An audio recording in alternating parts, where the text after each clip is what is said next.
Attorney Levy Baligon. Ito yung attorney na sumama doon sa 18 Marines na nag-surrender, yung mga nag-deliver ng pera or bilyon-bilyon na pera kay Speaker Romualdez at saka kay BBM at saka Zaldico. Yun yung nasa news at this point.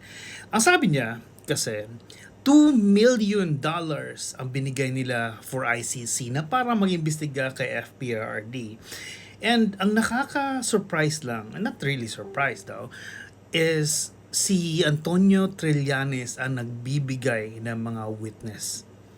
Kalain nyo yun. Ito si Antonio Trillanes talaga yung, let's just say, main character. Tingnan nyo to. Bago mag-December 2023 ay inutusan sila na magpapalit ng peso to dollars.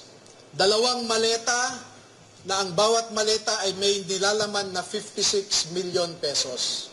Kaya nakapagpalit sila ng equivalent to $2 million.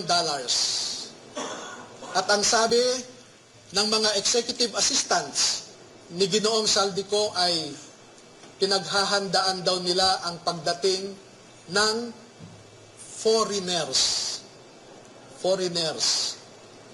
At kalaunan ay nakilala ng mga ito na ang foreigners na binabanggit ay mga ICC investigators.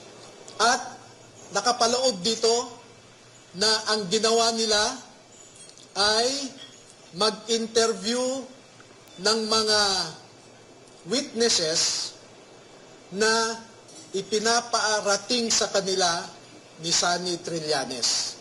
Wala silang ibang in-interview na mga witnesses kundi ang mga tao lamang na pinapadala ni Sunny Trillanes.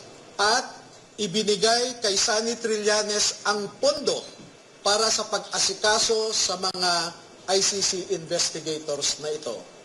Since nag-declare si VP Sara na tatakbo, parang dahan-dahan nang lumabas yung katotohanan kung sa baga. Especially nung sa pagdakip kay FPRRD. I'm pretty much sure may mga lalabas na about more pa sa flood control, sa mga tawag ito, sa mga iba't iba pang mga corruption na nangyayari.